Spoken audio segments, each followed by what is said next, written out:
All right, so this is going to be part 2 of the pharynx. So we'll start with the innervation, and we'll talk about the borders and what's inside of them. So for sensory, it's a little goofy. It has V2 up in the nasopharynx, up in the red part. It's 9 via pharyngeal plexus, and that's for the oral pharynx. So that's be this blue guy. And then the last portion is 10 via pharyngeal plexus, and that falls into the green. All motor innervation, so that was sensory. Here's motor. Motor is all done by 10 except for that one muscle that we talked about, stylopharyngeus, which is innervated by 9. Okay, so we'll come over to the borders.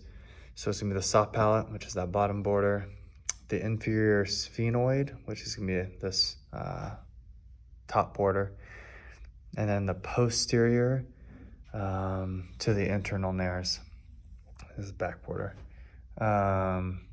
So what's inside of it? The opening to the pharyngotympanic tube, the bump over the auditory tube, so the bump over that tube, the salpingopharyngeal fold, which is from the muscle, and then the pharyngeal recess, which is where the adenoids are located, and then of course the adenoids.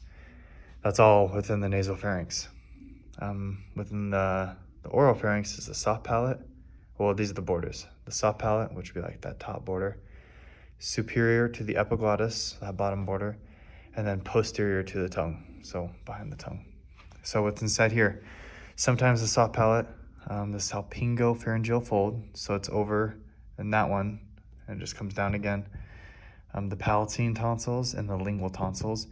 Lingual tonsils, they have their own crypt, each individual one, and there's a lot of like little ones on the back of the tongue. The epiglottic vallecula, which is like the divider for when a bolus comes down your throat, and the Waldeyer's ring, which is a ring of lymph tissue. There's a lot of like pathology stuff within this oral pharynx, which you probably should look up. It's kind of pretty intuitive, like tonsil stones and whatnot. But if you don't know what it is, I would recommend looking at it.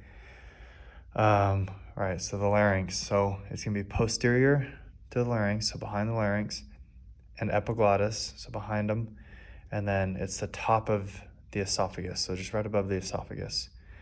And what's here? The piriform recess is so when we're coming down the throat, it has like this little, I want to say, concavity, just like this little widening space for the piriform recess.